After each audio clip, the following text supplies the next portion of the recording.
Welcome to my parlor. Welcome, traveler, to the Hidden Corner Finds. I am Joanne, and this is my humble store. Pull up a chair, stay a while, make yourself at home.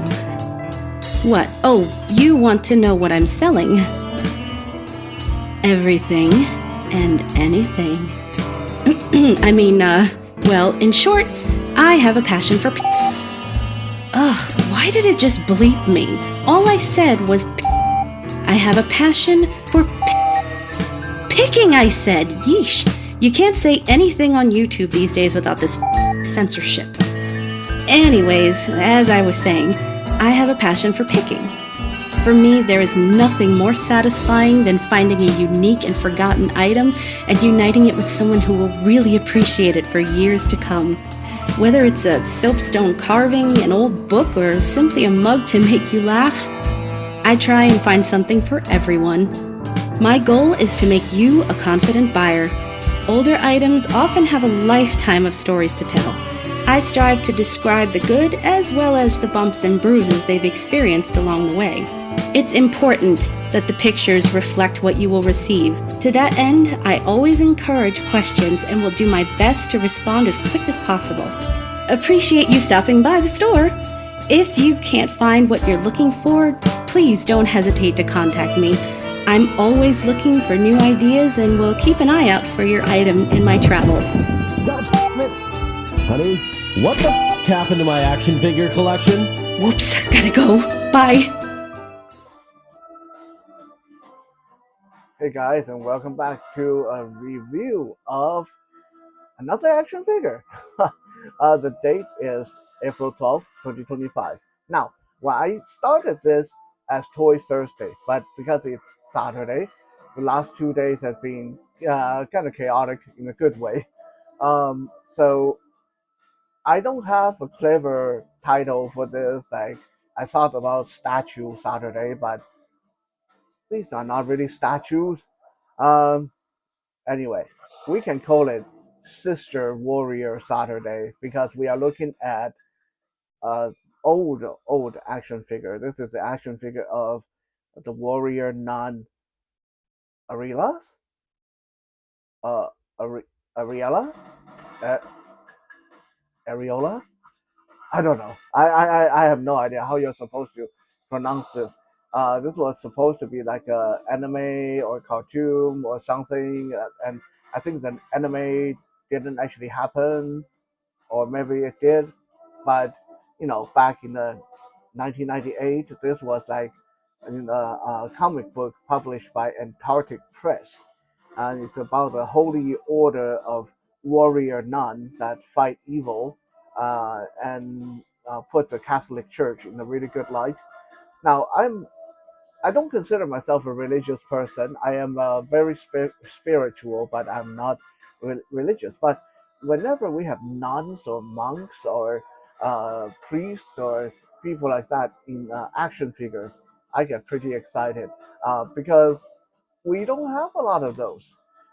Yeah, we get like female, like sexy priestess type characters from like fantasy line, but honestly, most of them don't look very holy or religious. Like they just look like a really sacrilegious caricature of what they were supposed to be, right? Like we don't really have the properly robed, properly outfitted uh, religious type. This kind of makes me regret passing up that recently released uh, non, I think it was Sister something something non-figure by Snail Shell Toy. I can't remember her proper name off the top of my head. If Glass Eater or uh, my other action figure pals, uh, you guys watch this, you know who I'm talking about. The one that was the nun that was recently released by the Snail Shell Toy. Um, yeah, I kind of regret passing her up. But anyway, so we are opening the show today with a Warrior Non Arila. Um, but we are not going to look at her because there's really not much. This is a like a figure released back in 1998. Um, I don't even remember who released this figure, but she basically has 5 points of articulation, and most of them don't work very good. Like her legs are restricted by her the bottom part of her robe, and her uh, head is restricted by her hair piece. So like the only part that can really move freely are her shoulders. Um, Actually, does she have waist articulation? I don't even remember. Let me see. Is there waist in there? No, no, there's not even a waist articulation. Come with a nice sword though. So like I said, if we were talking about this particular action figure, there's not a lot to talk about. Luckily, the figure we have today does have more to him than first meet the eye. I'll be the first one that admit I was wrong. In my last uh, review of Gorge the Unpredictable, I talked quite poorly about Gassppar the Unamused, which we'll be looking at today. Uh, I was wrong. After I started messing with Gasspar the Unamused, I changed my mind about him. I think he's a awesome action figure. I still feel that he should have came with more accessories. But anyway, we'll talk more about that after we first look at our some package photos and accessory for Gasspar the Unamused.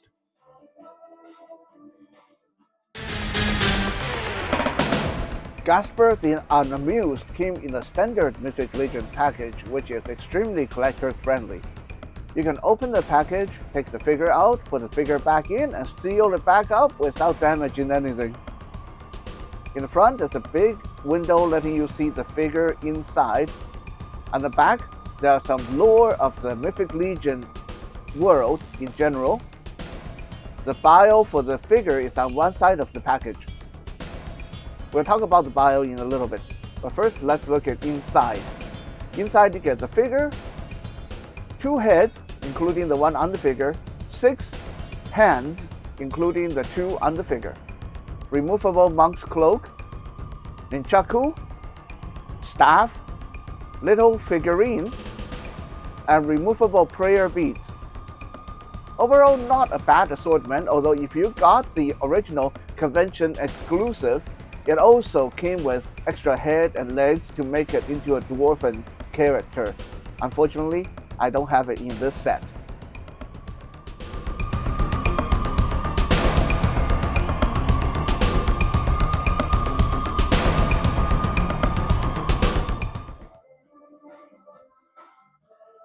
Gassppar the Unamused. Who is he? Well, he is a half-orc, just like his buddy, Gorge the Unpredictable, although I do not display him with his half-orc head.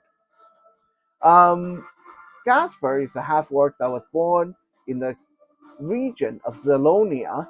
So it's kind of weird that he did not end up in the Xylonia's flock faction. He ended up in the Convocation of Basilius faction. He decided to forsake the orcs' way of violence and pursue a life of hardening his mind and body and a life of peace. Unfortunately for him, the only 2 things that stop him from achieving that pure state of mind is one, his love for collecting useless little trinkets, and second, his fascination and friendship with his buddy Gorge the Unpredictable. So honestly, like I'm obviously paraphrasing. I wasn't reading directly from the bio, but that's basically who Gasspar is. If you read the bio, though, I don't know if you guys get like maybe uh, Gasspar and Gorge are supposed to be uh, partners, like homosexual, or am I just reading too much into that? Like, I don't know. You guys can let me know. Anyway, the name is a tribute to George Gasspar of the Four Horsemen. And like I said, both Gasper and Gorge were meant to be half orcs. But as I mentioned in the Gorge review, I did not want to display him as a half orc because I love feline warriors, so I decided to display him as a feline warrior. Just as the same thing with Gasper. Even though Gasper is also supposed to be a half orc, I much prefer him as a human. Because honestly, we don't have any human monk at this point. So there's no reason why he should be a half orc. And I have mentioned before, I am not very big on the whole orc race to begin with, um, especially come to Mythic Legion. I think what turns me off of the orcs race in Mythic Legion is that they're all the same size as the human characters, which is kind of like defeat the fun for me because when you look at Lord of the Ring, when you look at World of Warcraft, orcs are bigger.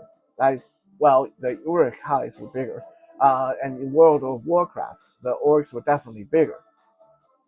So my head canon, like in my head, orcs are supposed to be big, burly brutes, massive comparing to regular humans. So when Mythic Legion, uh, obviously for the reason that they want all the parts to be comparable and interchangeable, they use a human body for orcs. Then that kills it for me. Like for me, that makes orcs just like human with weird color skin and weird head. So I have never been really into the Mythic Legion orcs. Now, if Four Horsemen ever step away from using the human body for orcs and actually make a new body for the orc race, then I'll start collecting orcs. I'll start feeling better about orcs. But until then, I am okay with uh, Gasper just being a human character. Well, that was a kind of a long way of explaining myself, but this is pretty cool for me. Like at first, I didn't think much of him, but like I mentioned, we don't have hardly any monk character ever in action figure. I mean, unless you collect Dragon Ball Z and you have Krillin. Krillin is kind of a monk, and I guess Tenjin Han is kind of a monk. But other than that, I can't think of other monk characters being sold. Maybe have there been monk characters in Doctor Strange in Marvel Legends? I don't remember. But um, monks are far and few in between. And then when you get a monk that is this buff, this muscular, that's pretty cool. That's pretty cool. Construction wise, this is a really nicely put together figure. He's mostly using the barbarian body and with a wrap around his forearm and legs. I don't think the wraps around his forearm can come off, but the ones around his leg definitely can come off. So you can end up with some naked barbarian legs if you need them for customization. The monk's cloak and the skirt part of the cloak are wired and they can definitely hold some really dynamic poses, as we'll see in a little bit. On the surface, he doesn't look like he comes with a heck of a lot of accessory. I mean, he comes with one extra set of hands, then his body gorgeously unpredictable. He comes with a different head, two weapons, and a little uh, doll that you can see that he's kind of carrying here on his belt. I I don't have a way to really for him to carry this or hold this very convincingly. So if any of you have this figure, maybe let me know how is that little figurine he has supposed to be on him.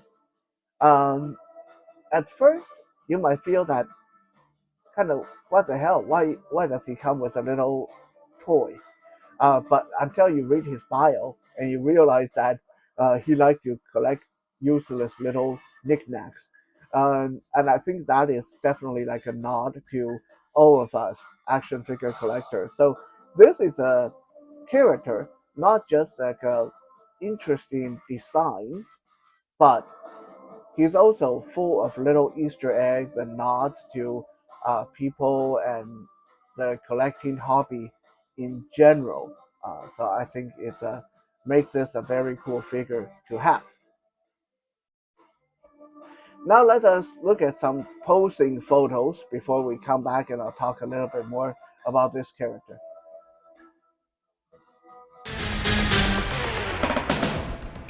This character was built on the larger barbarian style body, which if you are a customizer will give you a lot of those naked barbarian parts to play around with in mixing and matching.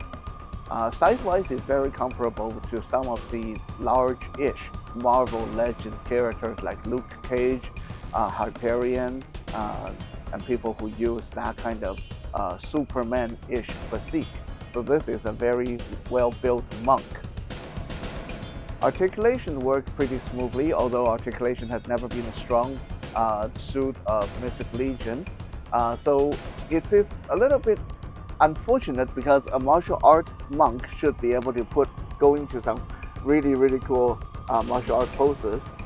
I mean, he can. You can put him in some cool poses, but it's rather limiting, and you kind of have to budget in some areas. Um, all the heads and hands switch in and out smoothly, and articulation works smoothly without anything need to be heated up. However, after messing around with him for a little bit, he will become a little floppy, like a lot of Mythic Legion figures tend to do, making him a bit hard to stand sometimes unless you have everything aligned properly. I will say that I wish he came with more hands for martial art poses and maybe some flat hands for prayer poses. I also would like to see him with some energy effect for his kicks and punches. That would make him look really cool.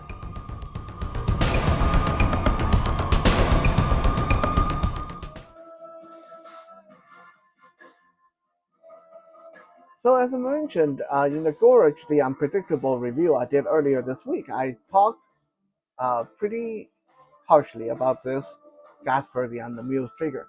And I definitely will say that I quickly changed my mind soon as I started posting him for photos because this guy's a joy to post.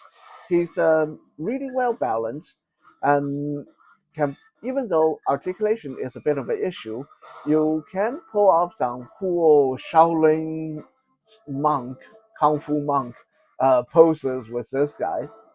Now, I will still hold true to what I said. He is a little bit light on accessory. However, if you did get the convention exclusive version of this guy, he came with head and legs in that version to convert him into a dwarven monk, a dwarven character.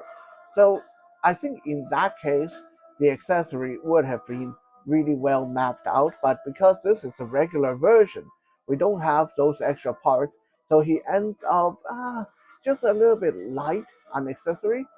I think this is one of those cases where, because he's a martial art monk, some extra hands. Uh, I think it's definitely a bit of an oversight that they didn't give him hands that he can do like praying poses with. And a few more hands for different martial art poses would be really nice. And as you can see in some of my shots, I have put in some energy effect from my backup kit, and he would look really cool if he came with those. If he had punch effect or kicking effect for his mystical martial art thing, that would be really cool. Or even like effect for his staff or his nunchaku, that would be really cool. So I think there definitely could have been more. But with that said, uh, what he came with suits him really well, and you can get some really cool poses, display options out of this guy. What I ended up finding that this guy's really cool with is when you start to mix him in, not with your fantasy figure, but with your martial art figure. Like when you start to have him go up against Street Fighter characters, Tekken characters, Mortal Kombat characters, or Shang-Chi from Marvel Legends, it's just a lot of fun. Like it opens up a whole lot of different possibilities. Like you can even have him fight characters from Kill Bill or other martial art movies. Like he's in that almost 7-inch scale, so he look intimidating and hulking next to your proper 6-inch guys, and even next to your 7-inch guys, he's not too small either. So I think uh, the playability and option for displaying this guy is quite versatile, which make him a definitely fun figure to have. Speaking of which, let's look at some of my size comparisons and him battling or standing against other martial art figures and hear my final words. Thank you for checking out today's episode, and we'll be back again tomorrow for Soul Search Sunday.